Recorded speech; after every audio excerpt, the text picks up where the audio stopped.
내외 귀빈 여러분 안녕하십니까. 바쁘신 중에도 개원 8주년 기념 한국보건의료연구원 연례 학술회의에 참석해 주셔서 대단히 감사드립니다. 저는 오늘 사회를 맡게 된 한국보건의료연구원 박주연입니다.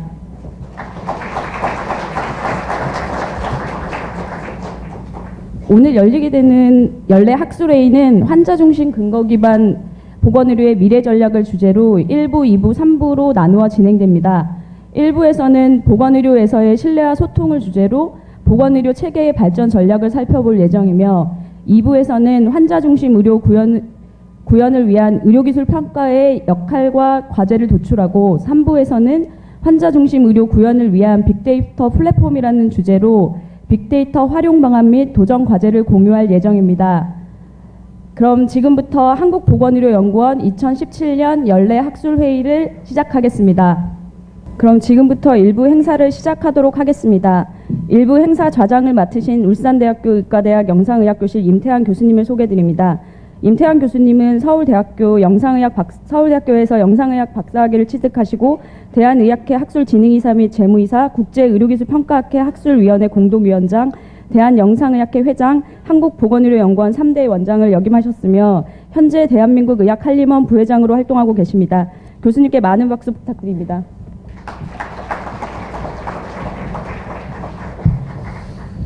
네, 오늘 첫 세션 아까 제가 인사문에서 말씀드렸다시피 보건의료에서의 신뢰와 소통 아주 중요한 다표얘기입니다. 모든 보건의료인 열심히 일하고 있고 모든 환자들 절실하고 정책을 만드시는 분들도 정말 좋은 정책을 만들고 싶은데 이게 쉽지 않습니다. 그건 신뢰의 부재가 많은 이유이기도 합니다. 문기태 선임연구원을 소개해드리겠습니다. 올라오시죠. 문기태 선생님의 연재는 보건의료 분야에서의 신뢰라는 다픽입니다. 내과에서도 재작년서부터 신뢰라는 것을 주요 화두로 삼고 많은 공부를 하고 있습니다만 오늘 드디어 이제 문기태 선생께서 그것을 요약해서 발표해 주시겠습니다. 문쌤 양력은 대부분 아실 테니까 간단히 소개해드리면은 연수대학에서 학사, 석사, 박사 다 하시고 의과대학에서 보건학을 하셨고 건강보험심평원에서도 있었고 내과에 오셔서 지금 연구팀에서 일하고 계십니다. 미래보건의료 정책연구단의 선임연구위원이십니다. 부탁드립니다. 네. 네, 오늘 이 자리에서 발표를 하게 돼서 영광입니다. 그리고 저희는 이제 이 신뢰라는 연구에 대해서 이 연구를 통해서 사실 배워가면서 한 연구였는데 이 분야에 이제 대가이신 칼란 교수님을 오늘 모시게 됐고 바로 다음으로 발표를 하게 돼서 굉장히 영광스럽기도 하고 굉장히 긴장이 됩니다. 네. 먼저 저희 이 연구에 대해서 간단히 소개를 드리면요. 작년 이제 후반기에 한 4, 5개월 정도 연구를 했었는데 우리나라 이제 보건 의료 분야의 신뢰에 대한 연구를 했습니다. 그래서 먼저 이제 문헌 조사를 했고요. 그 다음에 그 문헌 조사를 토대로 그 신뢰가 가장 이제 높다고 생각되는 우리가 이제 모범으로 볼 수 있는 영국에 가서 칼란 교수님 비롯한 여러분들을 이제 인터뷰를 했고요. 그 다음에 우리나라에서 그 신뢰를 이제 알아보기 위해서 설문조사와 그 다음에 포커스 그룹 디스커션 FGD를 이제 시행을 했습니다. 먼저 이제 제가 말씀드릴 거는 뭐냐면 이제 왜 저희가 이제 그 신뢰 연구를 하게 됐는가. 예. 많은 분들이 이제 다들 이제 이게 보건의료 분야에 계신 분들이기 때문에 다들 아시겠지만 우리나라는 그 비교적 낮은 그 의료비를 쓰면서 OECD 평균에 비해서 훨씬 낮은 의료비를 쓰면서 꽤 괜찮은 보건의료 지표를 가지고 있다고 하는 게 저희 보건의료 분야의 중론입니다. 그래서 평균 수명 같은 것도 이제 OECD 평균에 비하면 굉장히 이제 높은 이런 이제 장점을 갖고 있지만 또 하나 이제 우리가 그 보건의료 분야에서 또 단점들도 많이 갖고 있습니다. 여러 가지 단점들이 있지만 여기서 이제 말씀드리고자 하는 거는 이제 저희가 짧은 진료 시간이라고 하는 거. 그래서 보통 우리가 3분 진료라고 하는데 자료를 찾아보니까 이제 3분이라고 나온 자료는 없고 국민건강보험공단 일산병원에서 2014년도 조사를 한 거에 따르면 이제 한 4.2분 정도라 돼 있고, 긴 나라는 이제 미국 같은 경우에는 26분, 영국은 사실 이 우리나라 미국 중간 정도 되는 시간이었습니다. 그리고 또 하나가 이제 그 작년에 우리 그 의료 분쟁 그 자동 개시법이라고 하는 그 신해철법이라고 하는 그 법안이 이제 발효되어서 의료계에서 굉장히 이제 반발이 많았는데, 그래서 의료 소송도 굉장히 늘어나고 있고, 예, 또 심지어는 뭐 이런 여러분 아시는 책들까지 그 베스트셀러가 되는 그 기현상이 벌어졌습니다. 그래서 이제 그 이런 여러 가지 문제, 우리 보건의료 문제는 여러 가지 이제 그 주장들이 있습니다. 이 문제점에 대한 여러 가지 주장들이 있는데, 그리고 뭐 수가의 문제라고 이제 의료계 가장 많이 얘기하고, 그 다음에 의료계에서 또 하나 얘기하는 게 이제 감시와 규제가 너무 많다. 여러 가지 문제에 대한 원인과 해결 방법을 제시하지만, 이렇게 실타래처럼 엮여있는 여러 가지 문제를 중에서 우리가 해결할 수 있는 방안이 신뢰 문제에서부터 좀 출발을 하는 게 방법이지 않겠냐라고 저희 이제 그 연구진들이 작년에 그 포럼 같은 걸 하면서 이 주제를 이끌어내게 된 배경이라고 말씀드릴 수가 있습니다. 그래서 이 신뢰에 대해서 저희는 이제 사실 보건의료 분야에서는 조금 생소한 거기 때문에 저희들이 이제 찾아본 결과 사회학 분야나 다른 쪽에서 많은 연구가 되어 있었는데, 이건 사회적 자본의 어떤 핵심 요소다. 그래서 우리가 이제 보이지 않는 어떤 사회적 자본에 있어서 그 신뢰라는 게 그 사회에 있어서 굉장히 중요한 이제 요소라는 걸 알 수 있고, 그 다음에 그 나라의 어떤 이제 경제 성장이나 이런 문제에서도 굉장히 이제 중요한 역할을 하는 것이 이제 신뢰라고 합니다. 그래서 신뢰를 보면 우리나라의 전반적인 이제 신뢰 상태를 보면 그 평균에 비해서 국제적으로 평균에 비해서 굉장히 이제 낮은 상태에 있고요. 그 다음에 이제 변화율도 보면 국제적으로 지금 그래프 왼쪽으로 돼 있는 부분들이 이제 신뢰가 이제 낮아지는 나라들인데, 과거에 비해서 우리나라도 이제 낮아지는 나라에 이제 속해 있습니다. 예, 그래서 최양섭 박사께서 이제 발표하시는 걸 보면 우리나라의 사회의 신뢰 수준은 굉장히 이제 위험한 수준이고, 그 다음에 이제 법 준수나 공정한 경쟁, 그리고 이제 타인을 존중하면서는 신뢰하지 못할 사회로 인식한다. 근데 불행 중 다행이라고 할 수 있는 건 사실 그 의료계는 우리나라의 어떤 이제 프로페셔널한 그 분야 가운데서는 이제 높은 편입니다.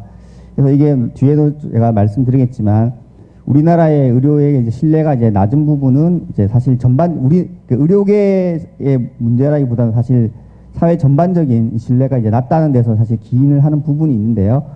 전반적인 신뢰는 그렇지만 이제 이걸 또 그 섹터별로 나눠보면 나중에 제가 말씀드렸지만 우리가 좀 생각해 볼 분야들이 있습니다. 네. 네. 그리고 이제 전 세계 29개 중에 이제 22 정도를 우리나라가 이제 신뢰 부분에 차지했고, 방문한 의사에 대한 만족도는 24위를 차지했습니다. 굉장히 낮은 수준이고, 예. 국제 비교 연구에서 이제 보시면 이제 굉장히 낮은 부분에 나와 있고, 그래서 이제 저희 연구는 이 보건 의료 분야에 이제 낮은 신뢰를 형성하는 어떤 그 요인들을 이제 찾아보고 그걸 이제 개선할 수 있는 방법을 제시하기 위한 이제 연구입니다. 하지만 저희가 이제 사실 뚜렷한 방법까지는 제시를 못했고, 사실 현실 인식, 현재 상황에서 이제 보건 의료 분야에 있어서 우리나라의 신뢰 수준은 어떠한가라는 그 정도의 이제 결론을 내릴 수가 있었겠습니다. 그래서 아까 말씀드린 같은 문헌 조찰, 그다음에 영국의 이제 인터뷰, 그다음에 서베이, 그다음에 포커스 그룹 디스커션 등을 시행을 했습니다. 그래서 문헌 조사를 할 때 저희가 이제 키워드로 찾았던 것들은 이제 이런 것들이고요. 예. 그래서 문헌 고찰에 대한 부분은 사실 이제 그 트러스트에 대한 개념적인 부분인데, 아까 이제 칼람 박사께서도 강연을 하셨고, 또 어제 저희가 칼람 박사님 모시고 또 이 신뢰 개념에 대해서 별도의 또 강연이 있었습니다. 예, 그래서 이 부분 시간 관계상 자세하게 말씀드리진 않겠습니다. 예. 신뢰의 이제 그 개념이라고 하는 거는 우리가 이제 그냥 말로는 이제 많이 쓰는 단어인데, 그 문헌에 보면 다른 사람이 우리가 예견하는 대로 행동하려는 확신에 대한 개인적인 기대 또는 이제 사람들의 선택에 영향을 주는 다른 사람들의 행동에 대한 어떤 한 사람의 이제 기대라는 것으로 이제 정의를 하고 있었습니다.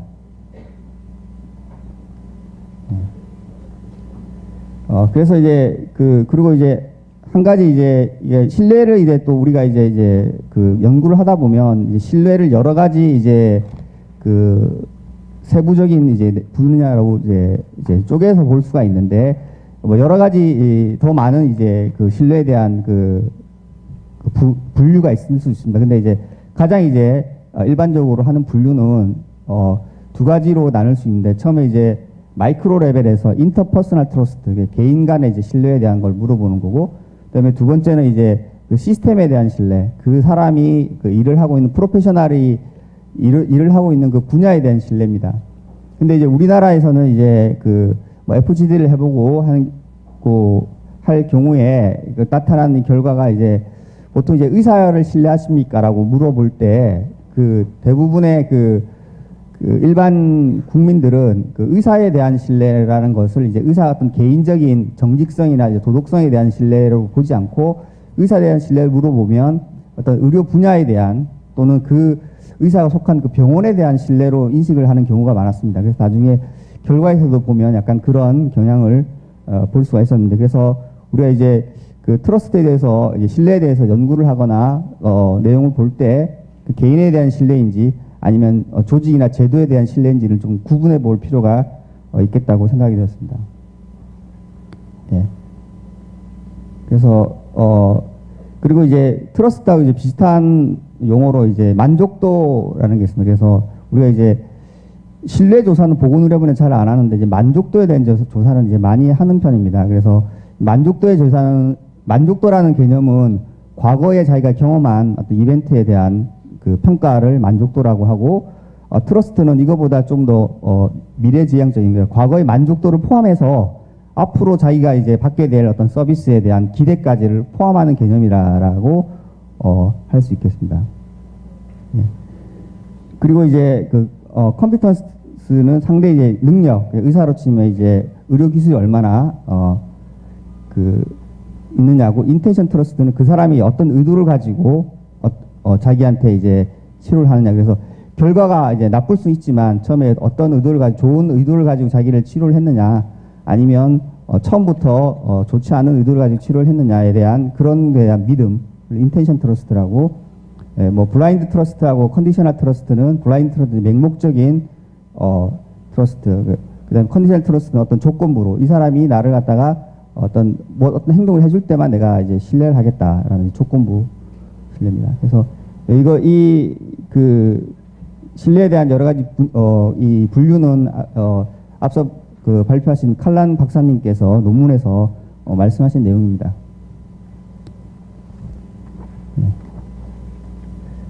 예. 이건 이제 문헌 고찰에 대한 내용이기 때문에 이제 했고, 그다음에 이제 저희가 이제 영국 가서 이제 연구진인들이 인터뷰를 했는데, 영국은 제가 저희 같은 방을 쓰시던 영국에서 공부하신 선생님 말씀에 의하면 NHS에 대한 자부심이 너무나 강해서 사실 런던 올림픽 개회식에 NHS에 대한 어떤 퍼포먼스가 있을 정도로 굉장한, 우리나라도 건강보험을 이제 다들 이제 뭐 지금 신뢰하고 좋아하긴 하지만 사실 뭐 평창 올림픽에서 건강보험에 대한 퍼포먼스를 기대하는 것까지는 조금 상상을 못 해봤는데, 그 정도로 영국은 굉장히 NHS와 의료 제도에 대한 이제 자부심이 굉장히 높다고 하고요. 이런 여러분들한테 저희가 이제 인터뷰를 했습니다. 네. 그다음에 이제 의료진에 대한 이제 신뢰의 경우에는 사실 영국 결과지만 사실 우리나라도 비슷한 결과를 보입니다. 그래서 간호사에 대한 이제 신뢰가 가장 높고요. 그 다음에 의사에 대한 신뢰, 그 다음에 나머지 병원 행정직에 대한 신뢰 순으로 병원의 의료진에 대한 신뢰는 이렇게 있습니다. 네. 네.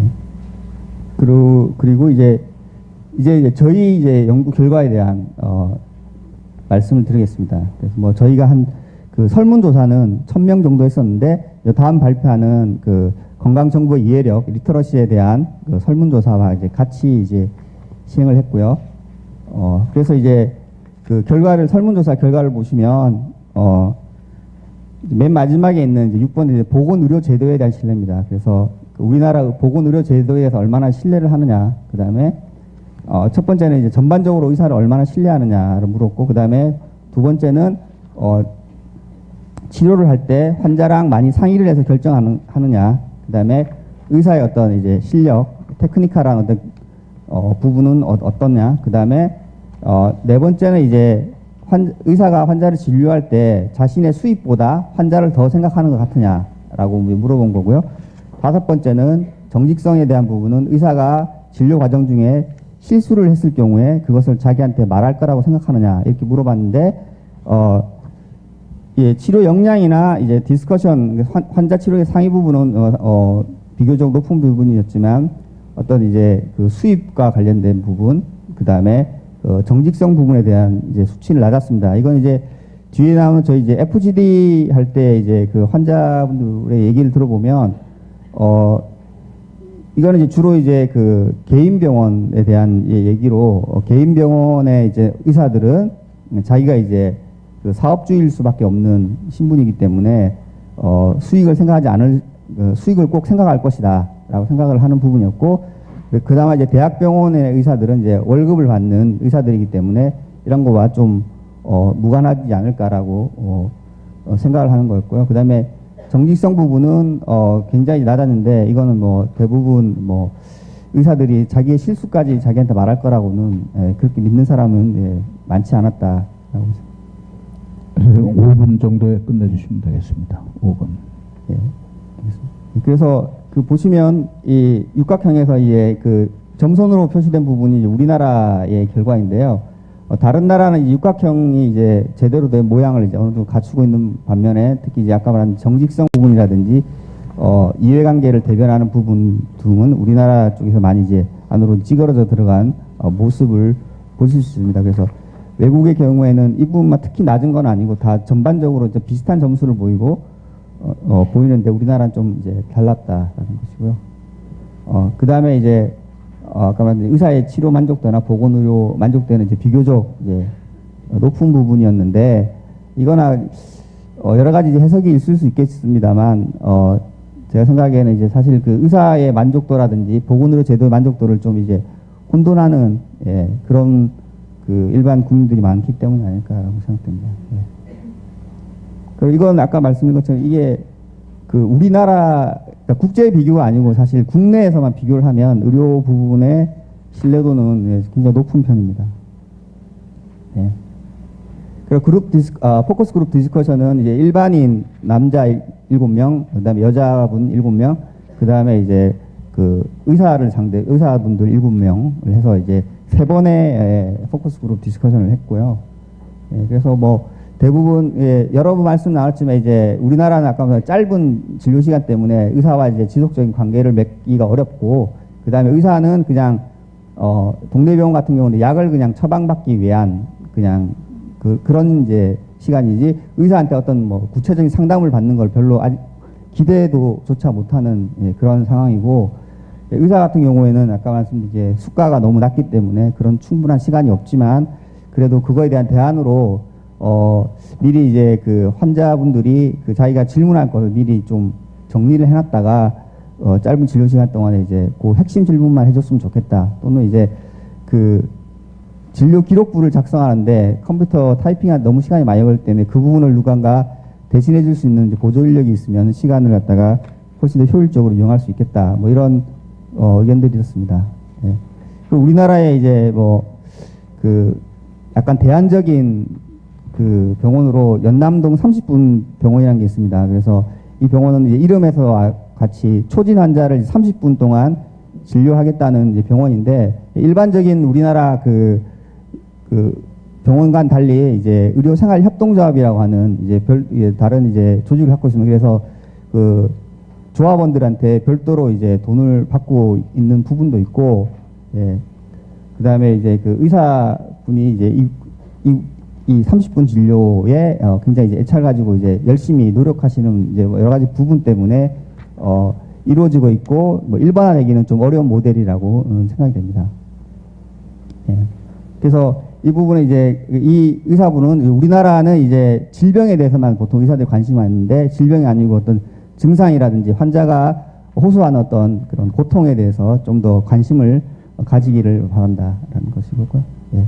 결론은 그래서 우리나라의 이제 이 신뢰 수준은 이제 굉장히 이제 낮은데 이걸 이제 뒷받침할 만한 이제 제도들이 앞으로 좀 많이 마련되면 좋겠고, 그 다음에 저희가 못한 부분 중 연구가 여러 가지 있는데 환자가 이제 의사에 대한 신뢰 부분도 있는데 그 FGD 결과에서 의사들은 이제 의사가 환자에 대한 신뢰 이런 부분도 좀 연구를 해줬으면 좋겠다라는 부분이 있고, 그 다음에 그 우리나라에서 이제 신뢰가 그 낮은 부분 아까 말한 것처럼 그 보건의료 제도에 대한 신뢰는 높은데 인터퍼스널한 신뢰관계가 굉장히 낮은 것은 뭐 아까 말한 수가의 문제도 있겠지만 또 우리나라는 또 이사를 또 굉장히 자주 다니기 때문에 어떤 의사랑 관련을 맺는 게 어렵고, 그 다음에 이제 병원을 선택할 때는 다 아시겠지만 이제 그래서 의사에 대한 정보가 제한되기 때문에 인터넷 커뮤니티를 뭐 이용한다든지 아니면 병원의 시설 같은 다른 의사 외적인 요소를 보고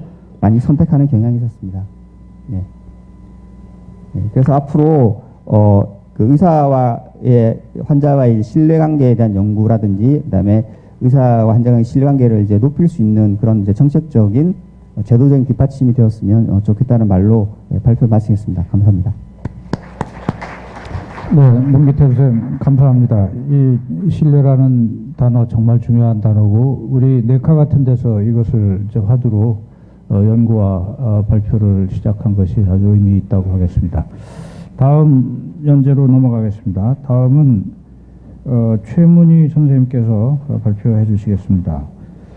최문희 선생님은 연세대학교에서 간호학과 사회학 석사를 마치시고 연세대학에서 일리노이 시카고 스테이트 유니버시티에서 박사를 하셨습니다. 현재 성균관대학교 사회학과의 겸임 교수로 계시고 오늘 발표해 주실 내용은 한국의 헬스 리터러시, 이 문제도 아주 중요한 이슈인데요. 네, 선생님 부탁드리겠습니다.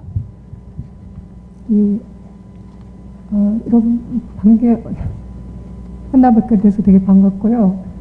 지금 앞에 두 발표를 들으니까 제가 이 한국의 헬스 리터러시와 관련된 이 발표문을 정리를 하면서 느꼈던 게 트러스트 문제는 신뢰라는 문제는 그 불확실성과 그 다음에 복잡성이 증가하면 굉장히 중요한 이슈로 탄생을 하는 것 같은데 지금 제가 보여드릴 한국의 헬스 리터러시 상황을 보게 되면 왜 트러스트가 굉장히 중요한 이슈가 되는지, 다시 말해서 불확실성이나 그 다음에 복잡성이 어디서 나타나고 있는지를 여러분들이 아마 잘 이해하실 수 있을 것 같습니다.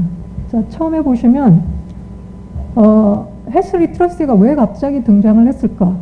되게 좁게 이해를 하면 헬스 리터러시는 그냥 여러 가지 그냥 건강정보 이해력이라는 말로 번역이 되는데요. 그래서 뭐 약 처방문을 잘 읽는다든지 병원 시간을 잘 지킨다든지 아니면 의사가 설명하는 걸 잘 이해한다든지 이와 같이 초기에는 의사들의 병원이나 의료 전문직에 주는 정보를 환자들이 얼마나 잘 이해할 수 있는가, 이런 약간 기능적인 이해 능력에 초점을 많이 맞춘 게 헬스 리터러시라는 개념인데 이게 최근에는 다른 이유로 굉장히 각광을 받게 됩니다.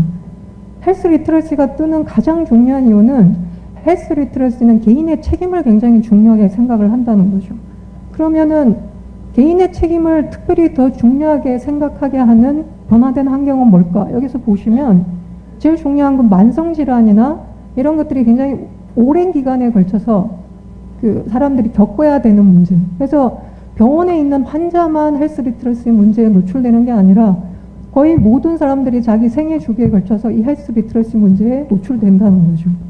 그리고 이제 지금까지의 건강 문제는 대부분 그 접근성의 문제로 대부분 다 다루어졌는데 지금은 접근성의 문제로서 병원에만 잘 가면 병이 낫는가에 대한 고민도 있고, 그 다음에 이제 지금의 시스템을 유지하는데 그 재정적인 문제 이런 것들에 대한 고민이 생기면서 헬스 리터러시에 대한 생각들이 새롭게 부각이 되기 시작했고요. 근데 아까 얘기했지만 개인의 평생에 걸쳐서 나타나는 건강 문제를 개인이 책임져야 된다는.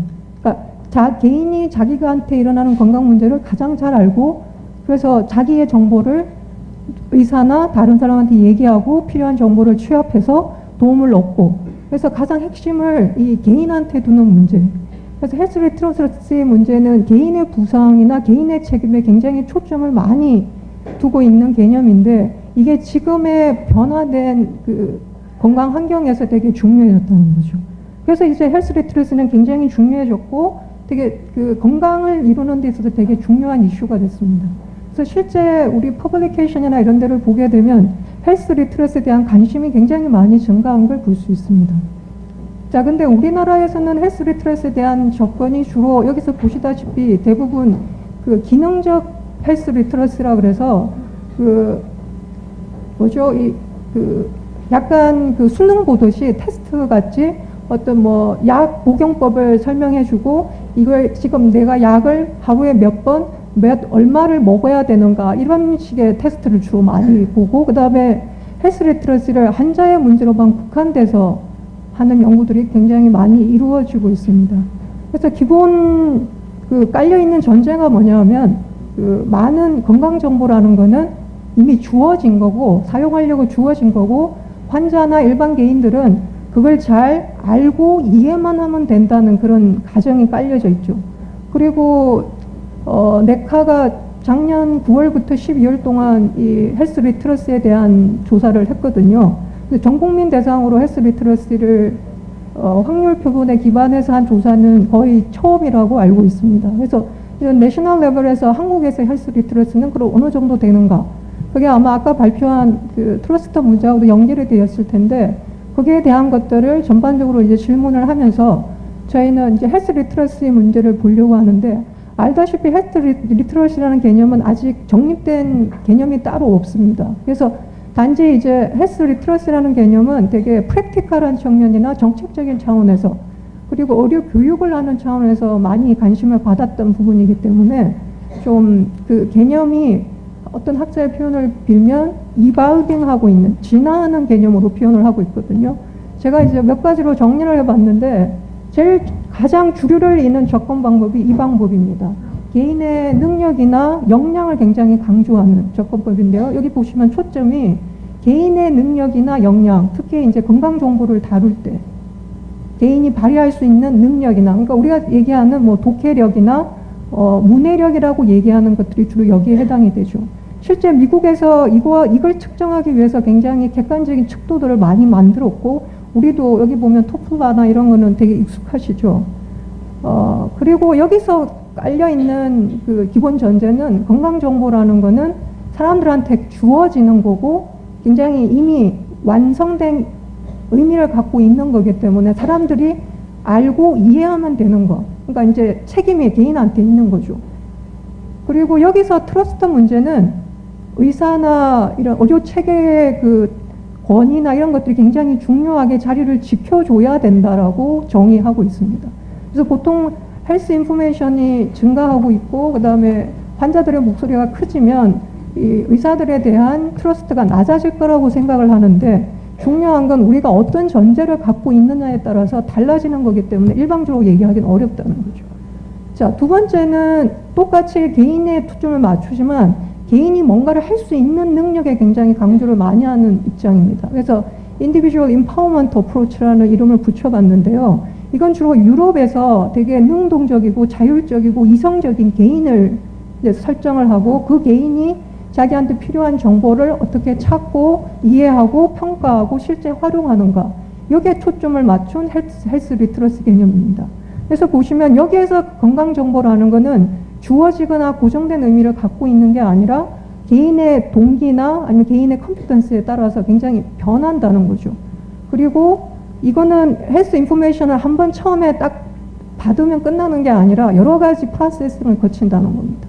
그러니까 접근하고 이해하고 평가하고 그 다음에 이걸 내가 어떻게 쓸지까지 다 결정하는 굉장히 다른 과정을 포함하고 있는 헬스 리트러시라는 거죠. 자, 그리고 이거는 개인의 측면이 아닌 그 약간 퍼블릭 헬스나 그 다음에 약간 구조적인 접근법인데요. 지금까지는 헬스 리터러시를 개인의 문제로 많이 봤다면 지금 이 입장은 개인들이 혹은 환자들이 헬스 리터러시가 떨어지는 이유는 헬스케어 시스템의 문제일 수 있다라는 문제 제기입니다.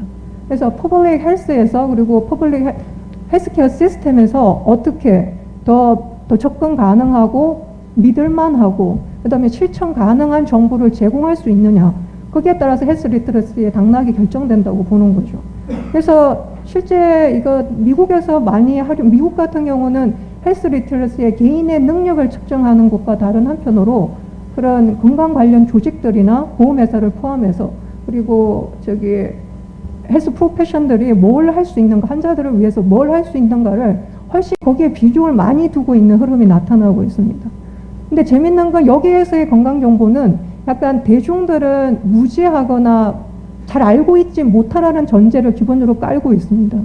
그리고 이 시스템의 이 어프로치에서의 신뢰의 문제는 굉장히 중요하죠. 왜냐하면 이 지금 헬스 리터러시를 주도하는 그 의료 전문직이나 의료 조직의 역할이 굉장히 중요하기 때문에 이들의 트러스트와 권위는 지켜져야만 되는 문제인 거죠. 자, 그리고 이제 가장 최근에 나타나는 실천 방법인데요.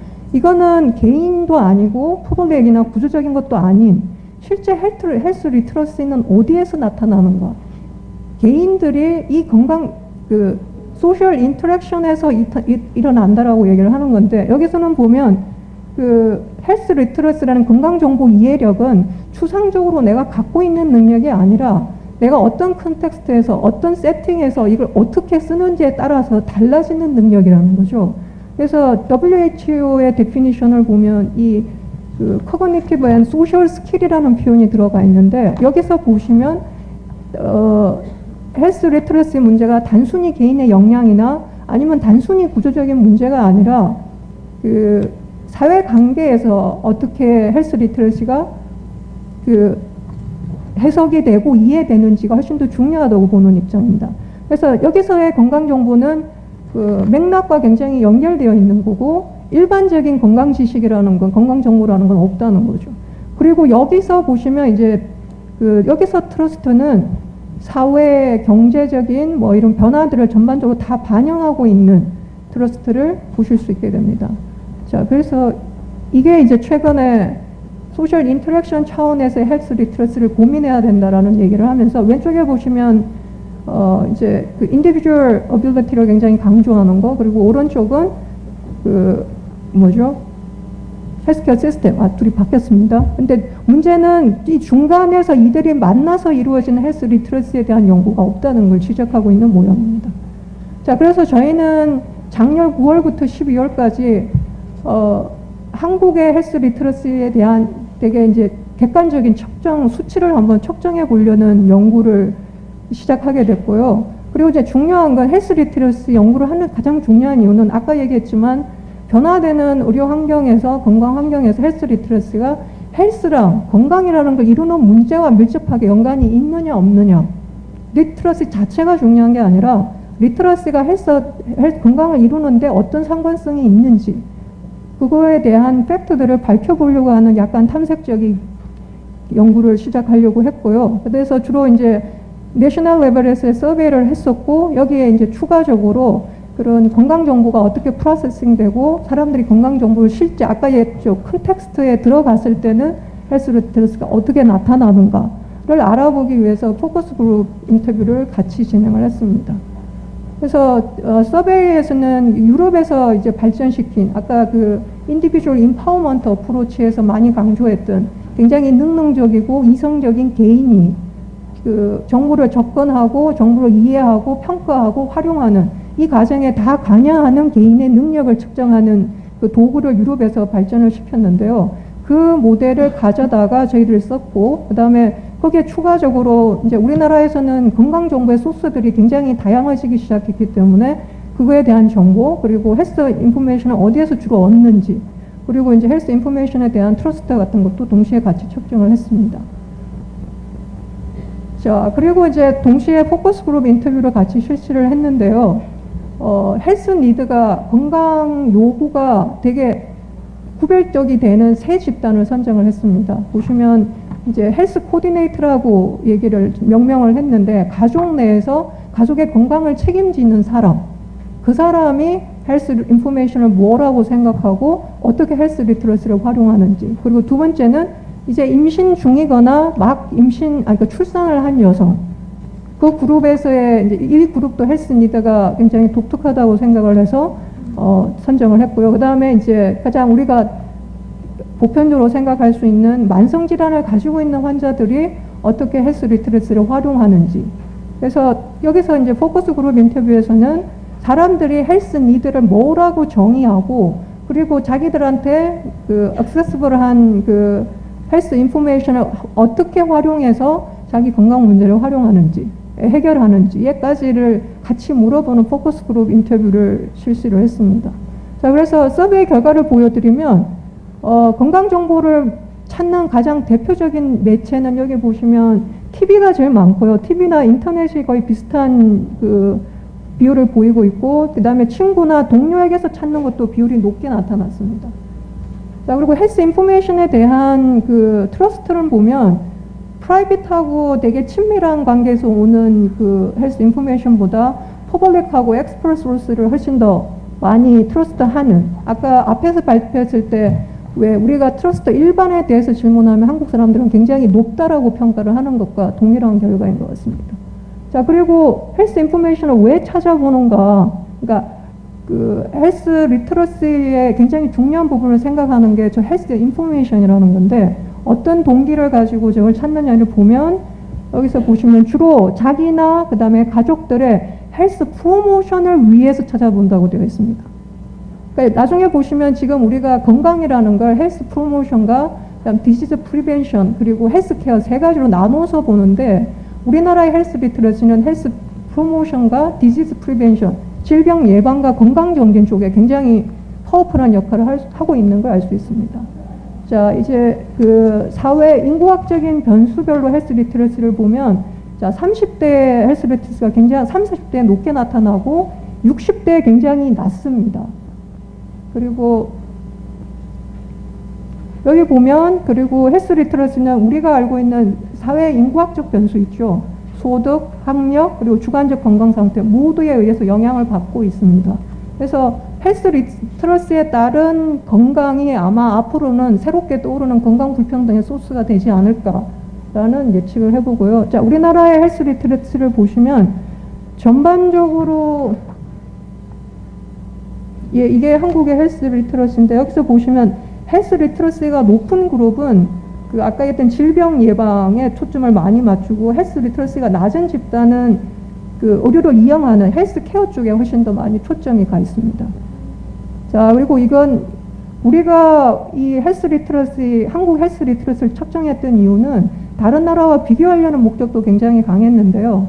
뭐 한국이 공적 의료보험 체계를 갖고 있고, 그 다음에 기본적으로 의사나 의료 측에 대한 트러스트가 굉장히 높고 이런 것들이 있는데, 이게 실제 이제 헬스 리트러시에는 어떻게 반영되는지의 문제를 이 비교를 통해서 알 수 있을 것 같습니다. 보시면 한국이 굉장히 높습니다.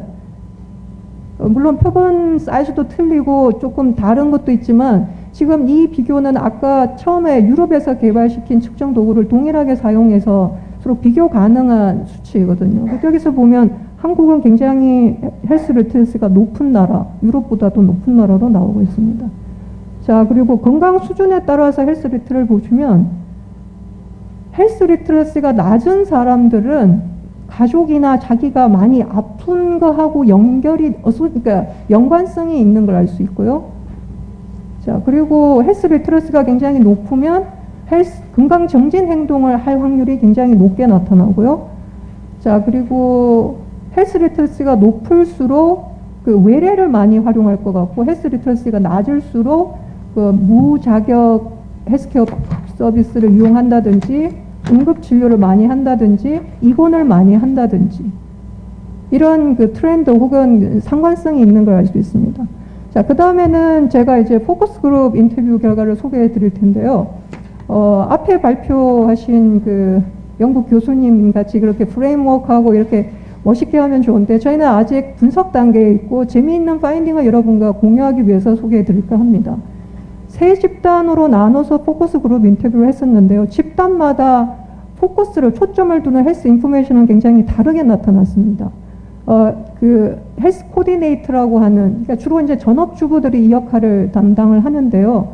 그래서 주로 이제 일반 건강 정보에 대한 관심이 굉장히 많고, 다이어트나 엑서사이즈, 뭐 음식에 대한 것들, 그리고 관심도 뭐 질병 예방, 그리고 건강 유지 이런 데 관심이 많다면, 그 임신한 여성이나 막 그 아이를 출산한 여성 같은 경우는 관심이 다 프레그넌시, 그리고 아이를 어떻게 키울 건가, 그리고 그래서 그와 관련된 병원 정보, 의사 정보, 그리고 검사, 아이와 관련돼서 육아, 아이 성장 발달에 맞춰서 많은 검사들이 이루어지거든요. 그래서 그런 수많은 검사들과 관련된 정보에 굉장히 예민하고, 그리고 실제 상품, 이런 그 건강 요구에 따라서 발달되는 그냥 일반 상품들에 대해서 뭐 분유라든지 기저귀, 이런 것도 자기들이 알아보는 헬스 인포메이션 중에 하나라고 언급을 했습니다. 자, 그리고 만성질환 환자들은 자기들의 관심은 오랫동안 앓고 있었던 질병에 포커스가 맞춰져 있고요. 그래서 대부분의 내용들이 병원이나 의사, 그리고 약에 초점이 맞춰져 있고, 건강기능식품에 대한 관심이 많았습니다.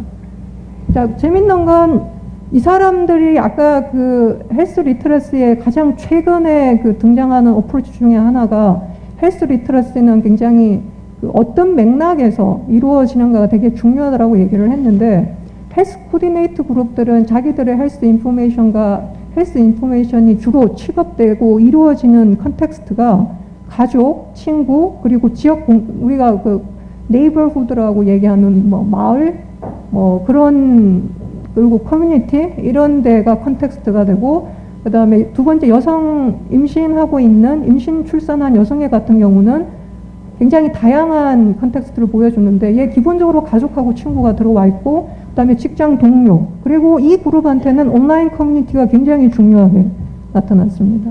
그리고 만성질환 환자 같은 경우는 똑같이 패밀리하고 프렌즈가 굉장히 중요한 컨텍스트이고, 여기에 특이하게 다른 집단에 없는 그 컨텍스트 중에 하나가 의사와의 그 릴레이션이 들어가 있죠. 그래서 이 사람들이 헬스 인포메이션을 가지고 이 사람들이 말하는 헬스 리터러시가 뭔가를 보게 되면, 일반 코디네이터들은 가족의 건강을 위해서 자기들이 활용하는 뭔가의 영역이고, 그 다음에 그 가족의 건강에 대해 책임을 질 때 헬스 리터러시는 굉장히 중요하다고 얘기를 했고요. 그 다음에 출산과 그 양육을 하고 있는 여성 같은 경우에는 여기서 보면 이제 이 사람들의 헬스 인포메이션과 헬스 니드가 굉장히 다양하다 보니까, 이 사람들의 헬스 리터러시는 내가 지금 이들이 온라인이나 이런 것들을 굉장히 통해서 건강 정보를 많이 얻기 때문에, 그런 소스에서 얻어지는 건강 정보가 믿을만한가 안 한가에 대한 그 재량권을 발휘하는 것을 굉장히 중요하게 생각하고 있습니다. 그래서 이 그룹이 시간이 다 돼서 한 1, 2분 내로 좀. 예.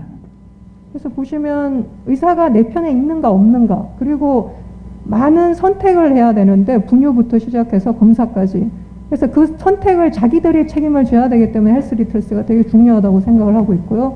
그 다음에 만성질환자들은 보면 헬스 리터러시가 가지고 있으면 자기들의 학습 과정이라고 생각을 합니다. 왜냐하면 그 질병을 가지고 의사나 약을 가지고 오랫동안 상호작용을 하고 있기 때문에 헬스 리터러시는 학습 과정으로 이해를 하고 있습니다. 자, 그리고 여기서 중요한 소셜 인터랙션은 뭐냐 하면, 여기서 보시면 이제 아까 헬스 리터러시는 인디비주얼 리스폰시빌리티 차원에서 굉장히 중요하다고 얘기를 했는데, 여기 보시면 건강 코디네이터 집단에서의 인디비주얼 리스폰시빌리티는 다양한 사회적인 관계, 친구나 가족이라는 사회적 관계에 의해서 지지되는 개인 책임감. 책임은 내가 지는데 내가 모든 걸 독박을 쓰는 게 아니라, 이 리스폰시빌리티는 사회적 관계에 의해서 서포팅 되는 리스폰시빌리티에 대해서 얘기를 하고 있고요. 그 다음에 그 산모 집단 같은 경우는 보면 인디비주얼 리스폰시빌리티는 맞긴 맞는데, 중요한 건 근데 이 사람들이 말하는 리스폰시빌리티는 굉장히 적극적으로 자기들이 관여해서 건강 정보를 찾고 프로세싱 하는데 적극적으로 관여하면서 얻게 되는, 그러니까 인디비주얼 인파워먼트와 가까운 개념이죠. 그런 의미에서 인디비주얼 리스폰시빌리티를 얘기했고, 그 다음에 환자 같은 경우는 individual responsibility는 정말 질병과 관련된 삶에 대해서 지식을 갖고 어떻게 살 것인가를 생각하는데 굉장히 중요한, 그래서 자기가 센터가 된다라고 생각을 하는 거죠. 그래서 이제 나중에 하겠지만 지금 individual health literacy와 관련돼서는 대부분 individual responsibility를 굉장히 강조하고 정책적이고 교육적인 접근을 많이 강조하는 경향이 있지만 지금 포커스 그룹 인터뷰에서 나타났듯이 여전히 저 individual responsibility는 사회적인 관계나 지지에 의해서 유지가 되지 않으면, 그러니까 헬스 리트러시가 굉장히 맥락 의존적이고 그 다음에 사회적 관계를 통해서 매개되는 속성을 갖고 있다는 걸 동시에 고려하지 않는다면 헬스 리트러시를 통해서 건강을 이루려고 하는 노력이 제한적일 수 있겠다는 걸 얘기를 하고 싶었습니다. 예, 저희 팀이 작년 하반기에 했던 연구 결과고요. 예, 토론에서 다시 뵙겠습니다. 고맙습니다. 네, 최문희 선생님 감사합니다. 좋은 발표 감사합니다. 이제 패널 토의와 디스커션으로 들어가겠습니다. 장례를 좀 정리해 주시죠. 패널을 소개해 드리겠습니다. 첫 번째는 조이숙 교수님이십니다. 워낙 잘 알려져 있어서 강원대학교의 의학전문대학원 의료관리학과 교수로 재직 중이시고, 김왕배 교수님은 연세대학교 사회학과의 교수님이십니다. 오주환 교수님입니다. 서울대학교 의과대학 이종욱 글로벌 의학센터에 계시고, 보건복지부의 정윤순 보건의료 정책과장님을 모시겠습니다. 이렇게 해서 네 분의 패널리스트하고 세 분의 연작께서는 단상으로 올라와 주시면 감사하겠습니다. 시간이 조금 지체되고 있는 관계로 패널리스트 분들께 조금 당부 말씀을 드리겠습니다.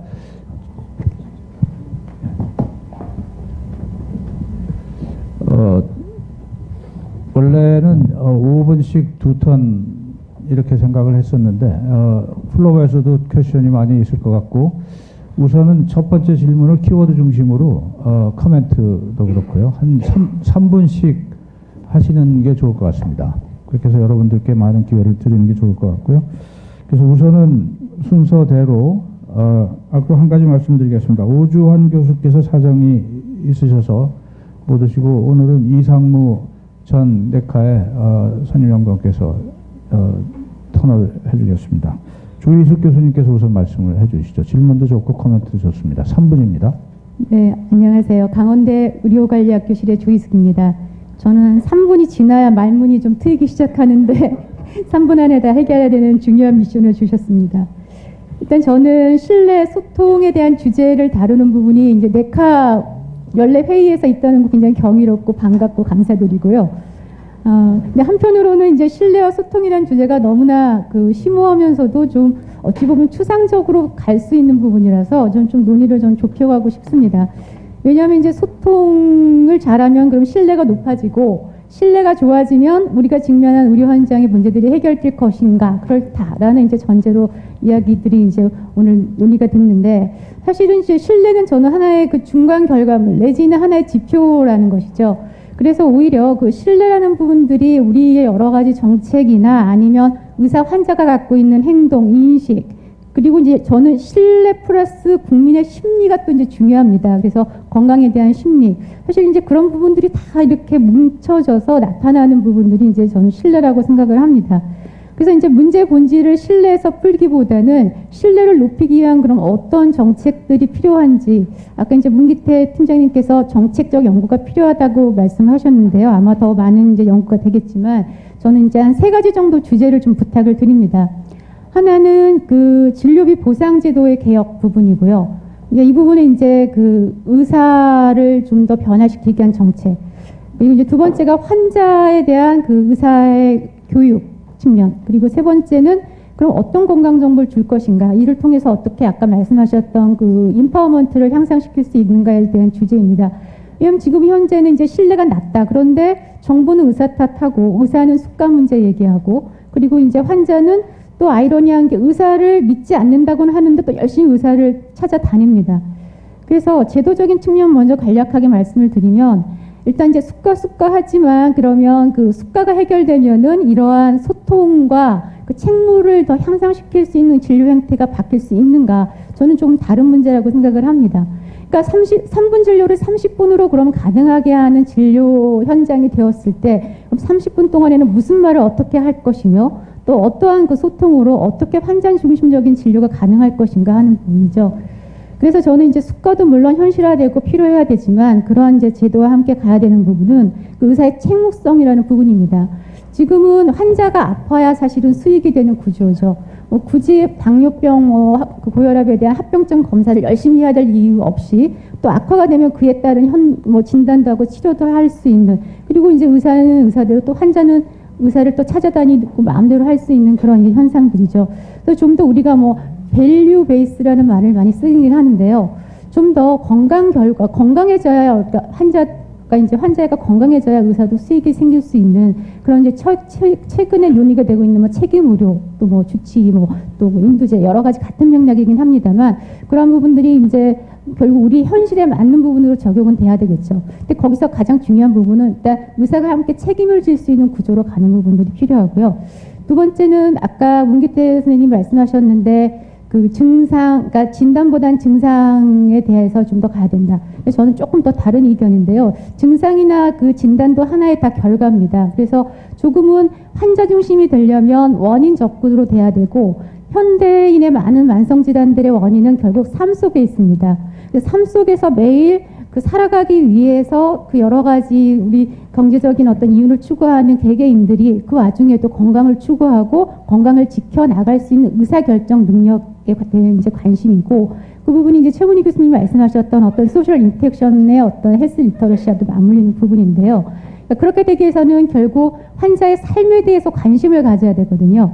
근데 우리가 그 삶에 대해서 관심을 갖고 의사결정을 지원해주고 하는 교육은 전혀 이루어지지가 않아서 이 부분 사실 첫 번째 그 수가 의료정책 제도하고 같은 맥락일 것 같습니다. 그런 부분의 책무와 환자들의 삶에 대해서 좀 더 관심을 가져야 되는 의료제도가 바뀌며 저절로 의학교육도 좀 바뀌긴 하겠죠. 그래서 이제 어떤 그런 의사들의 노력이 필요할 것 같고요. 세 번째는 이제 환자 역할이 이제 저는 이제 중요한데 그러니까 근본적으로는 이런 모든 일련의 맥락이 그 현명한 건강 선택에 있다고 보거든요. 우리의 어떤 고울은 그 부분에 있는 것 같은데 결국에 그 건강을 선택해야 되는데 지금의 많은 건강 정보들이 결국에는 의료 이용을 좀 더 부추기거나 불안을 조성하거나 상업화된 정보입니다. 그래서 지금이 그냥 그 표면적인 헬스 리터러시라는 부분을 아무리 강조해도 지금의 아까 말씀하신 것처럼 건강 정보는 다 의료인 위주의 그리고 적당히 어렵게 적당히 의료 이용을 또 부추기는 또 모든 부분이 이제 진단 치료와 맞물리는 그런 부분의 건강 정보들이기 때문에 저는 이런 부분들이 해결되려면 일단 건강 정보의 개발이나 디멘전부터가 바뀌어야 된다고 생각합니다. 그래서 좀 더 균형 잡힌 정보, 신뢰할 수 있는 정보, 또 그 실천이 가능한 정보. 근데 우리 대부분 모르는 거는 다 이제 네이버님한테 가지 않습니까? 근데 네이버 고혈압 치시면 다 의원 여러 가지 보조식품부터 상업적으로 나오고요. 그러니까 어디까지나 이런 정보 그 검색 행태에 우리는 방치를 할 것인가. 또 정부나 우리 전문가들은 좀 더 건강 행태라는 부분들을, 건강 정보라는 부분들을 좀 더 책임지고 바꿔나가는 그런 부분들이 좀 병행되어야 된다고 생각합니다. 그래서 이런 부분에 대한 연구와 또 사업 추진 부탁드리겠습니다. 감사합니다. 네, 조희숙 교수님 감사합니다. 역시 3분이 지나야 말문이 트이셔가지고 배정된 6분을 다 쓰셨네요. 네, 다음에 넘어가겠습니다. 김왕배 교수님께서 간단히 코멘트해 주시면 감사하겠습니다. 말씀 참 잘하시네요. 저는 3분 동안 무슨 얘기를 해야 될지 지금 난감합니다. 근데 제가 우리가 가장 가기 싫은 데가 이제 경찰서하고 병원인데요. 병원은 어떻게 안 갈 수가 없고요. 이제 가게 됩니다. 근데 저는 개인적으로 그 사회학을 전공하면서 그 신뢰와 관련돼서는 저희들이 한 20여 년 전부터 전 세계적으로 사회과학계에 큰 문제가 됐던 것 같습니다. 특히 무임승차 문제라든가 삶의 질의 문제라든가 또 이 거래 비용을 줄이는 어떤 사회 자본으로서의 어떤 그 신뢰, 그 다음에 민주주의의 자원으로서의 신뢰, 이런 것들에 대해서 연구를 쭉 해봤습니다. 그래서 개인적으로는 한 2편의 글도 좀 발표했습니다만은 또 제가 또 다른 기회가 있으면 그냥 신뢰에 관한 전반적인 말씀은 또 그렇게 드리도록 하고요.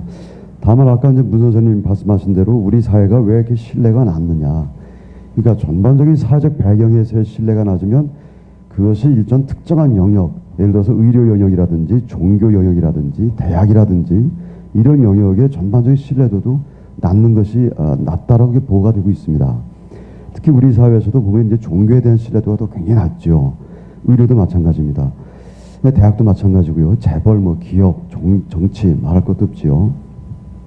왜 이렇게 신뢰가 낮을까를 하는 거를 저희들이 보면 그냥 저희 사회학자들은 이제 좀 이렇게 거시적인 이유를 좀 찾는 경향이 있거든요. 그동안 우리 사회가 아주 시공간적인 압축 성장을 해왔고 또 우리가 흔히 그것을 질주의 사회학이 산업화다, 속도의 산업화다 이런 표현을 합니다. 그러니까 목표 지상 달성주의. 그래서 그 목표를 달성하기 위한 어떤 중간의 절차, 규범 이런 데 대한 정당성을 상실했다. 그러니까 이런 정당성을 상실한 절차 속에서 우리가 그 어떠한 목표 달성에 대해서도 어떤 그 신뢰를 줄 수 없지 않은가. 그 다음에 두 번째는 이렇게 이런 규범, 다시 말하면 신뢰를 안착시키기도 전에 언제부턴가 무슨 신자유주의니 시장화니 하는 그런 어떤 세계 물결이 이렇게 또 의료계를 비롯해서 대학계 이런 데 엄습을 한 것 같습니다. 다시 말하면 의료의 시장화, 대학의 시장화 이런 것들이 이제 물밀듯이 들어왔는데요. 거기에는 이른바 우리가 이제 생명자본이라는 말을 쓰기도 하고요. 다시 말하면 DNA 산업이라든지 줄기세포라든지 암이라든지 신약 개발이라든지 이런 것들이 사실 대형 국가 프로젝트로 또 이어지면서 뭔가 신산업 성장 동력이다. 또 제4차 산업이다. 이런 시장용 용어들이 또 우리를 지배하고 있거든요. 이런 거시적인 상황 속에서 과연 우리가 얼마나 그 신뢰가 좀 신뢰라고 하는 어떤 규범, 도덕, 또 어떤 철학 이런 것들이 정착할 수 있을까? 저는 이제 그런 궁금증을 던져봅니다. 중간적인 요인에서는 아까 조 선생님 말씀 주셨습니다만은 인터넷 같은 과학기술의 발달에 의해서 어떤 정보의 과잉이 오히려 많은 정보 때문에 또 신뢰를 또 저하시키는 그런 요인도 있는 것 같습니다. 간단히 말씀드리면 저는 크게 우리 사회를 움직이는 큰 두 가지 동력이 있습니다. 하나는 어떤 국가의 어떤 관료제 시스템하고 또 이 자본을 중심으로 한 시장화 시스템인데요. 이 관료제는 의사결정을 독점하게 되고 시장화가 크게 되면 이제 이윤 추구를 하게 됩니다. 그렇게 되면 소위 말하는 이제 민주주의에 기초한 시민사회라고 하는 것은 단순하게 소비자 혹은 예비 환자로 소외되거나 어떤 결정 과정에서 소외가 된다는 거죠. 그래서 이 관료제와 시장화 논리가 겹치면서 결국은 전문가 중심의 엑스퍼트 중심의 관료 중심의 어떤 과두제가 형성되고 저희들이 보기에는 영혼 없는 전문가들이 어떤 이런 것들을 만들어낸다고 하는 겁니다. 저는 이것이 비단 우리 사회뿐만 아니라 전 사회적으로, 전 세계적으로 특히 1980년대 이후에 신자유주의라고 하는 그 물결과 함께 일어나고 있는 현상이라고 봅니다. 이미 저희 사회학자인 막스 베버가 1910년도에 바로 이런 관료제 병폐를 또 얘기를 했었거든요. 그러면 이런 과연 우리가 악순환적인 고리, 이 단단한 고리, 이걸 과연 어떻게 깰 수 있을 것인가? 여러 가지 정책적인 측면도 필요할 것이고 시민사회의 힘도 필요할 것이고 저는 오늘 같은 이런 네카와 같은 조직이 사실은 시민사회와의 연대를 통해서 이런 문제를 끊임없이 제기를 해줘야 된다고 생각합니다. 그것이 바로 이제 소통인데요. 신뢰와 소통의 관계는 저희가 보기에는 소위 말하는 순환적 관계죠. 그러니까 소통을 통해서 신뢰를 구축하고 신뢰를 통해서 다시 소통을 원활하게 하는 여러 가지 이제 개념이 있습니다. 다만 제가 오늘 이 자리에서 짧은 시간에 그냥 한 말씀만 하나만 아주 국지적인 겁니다만 말씀드리고 싶은 것은 저희 병원에 이제 제가 병원을 갔을 때 경험 때문입니다. 이를테면 전문가 중심으로부터 좀 다자행위적인 어떤 그런 연대가 필요할 것이고 거기에서 소통을 하기 위해서 가장 필요한 것은 언어인데요. 그 언어는 일상 언어가 필요하다고 봅니다. 이번에 우리 헌법재판소에서 상당히 쉬운 일상 언어를 통해서 모든 국민들과 소통이 가능했던 걸로 저는 보고 있는데요. 이 일상 언어에는 눈맞춤이라든가 감정 교환 이런 것들이 다 포함되는 것 같습니다. 물론 저는 저희 집안에서도 이제 의료진이 있기 때문에 의료진 입장에서 볼 때는 굉장히 갑갑합니다. 과연 예를 들어서 세브란스의 의사는 세브란스 의사가 몸담고 있는, 그러니까 의사가 몸담고 있는 그 조직을 신뢰하는가, 또 그 의사는 정부 정책을 신뢰할 수 있는가, 또 그 의사는 환자를 신뢰할 수 있는가, 굉장히 딜레마의 요인에 빠져 있다는 것을 저도 잘 이해를 하는데요. 그러나 무엇보다도 이런 문제점을 치고 나갈 수 있는 집단은 그 집단이 주체, 바로 행위자라고 봅니다. 예컨대 제가 속해 있는 대학도 굉장히 문제가 많습니다. 이 교육부의 정책이라든지 또 여러 가지 우리 사회를 둘러싼 여러 가지 조건들이 문제가 많습니다만, 그런 소위 악순환적인 고리를 끊어 나가는데 그래도 핵심적 주체는 교수들일 수밖에 없다. 저희들이 이 문제를 자각하고 이 문제 제기를 하면서 끊어 나갈 수밖에 없다. 마찬가지로 의료계에 많은 문제가 있습니다만 의료진들이 스스로 이런 부분들을 하나씩 깨나가는 그런 어떤 직업윤리가 필요하다고 봅니다. 이 직업윤리라고 하는 것은 사실 가장 근본적인 것은 열정일 것이고 책임일 것이고, 그리고 바로 우리 시민사회에 있어서는 바로 인권에 관한 자각이고 또 거기에 대한 실천이라고 봅니다. 그냥 아주 국제적인 겁니다만 사실은 우리가 이런 일상 언어, 그러니까 일상적 상호작용이라고 하는 것에 대해서 이미 서구에서는 19세기 이후로 일상 언어 철학이라든지 이런 분들이 많이 노력을 했던 것 같습니다. 저는 이런 부분들이 의료계 진영에도 좀 들어와야 된다고 봅니다. 그래서 환자들에 대해서 좀 더 눈을 맞추고 또 쉬운 얘기로 서로를 교통하는 그런 어떤 것이 필요하고요. 요즘 외국을 비롯해서 많은 전 세계의 어떤 이런 흐름에 대해서 어떤 타자들의 차이, 또 타자에 대한 배려, 타자에 대한 환대의 철학, 이런 것들이 많이 논의가 되고 있습니다. 저희 사회에서도 비단 의료계뿐만 아니라 정치학, 사회학, 철학, 신학, 이런 부분들이 바로 이런 본질적인 가치를 가지고 논쟁을 할 때 이런 어떤 의료진에서부터 환자 중심과 근거 기반의 어떤 이런 논의들이 동력을 얻을 것이라고 생각합니다. 감사합니다. 네, 따끔한 구원 감사합니다. 이 주제를 가능한 한 좀 범위 넓게 끌고 가고자 하는 저의 시도, 또 패널리스트들에게 짧게 두 턴을 하고자 하는 저의 시도는 완전히 무산됐습니다. 이제 지금 시간이 다 끝났는데 지금 시간이 딱 됐습니다. 제가 진행 측으로부터 12시까지는 어떤 일이 있어도 끝내달라는 요청을 받고 있기 때문에 플로어에 질문 기회를 못 드린 거에 대해서 진심으로 죄송하게 생각하고, 또 패널리스트 여러분들께도 충분한 기회를 못 드린 거 죄송하게 생각합니다. 발표해 주신 마이클 캐넌 프로페서, 그 다음에 문기태 선생님, 최문희 교수님, 그리고 조희숙, 김왕배, 오조환 교수님, 그 다음에 정윤순 과장님, 패널리스트로서 수고 많이 하셨습니다. 감사합니다. 이것으로 세션을 마치겠습니다.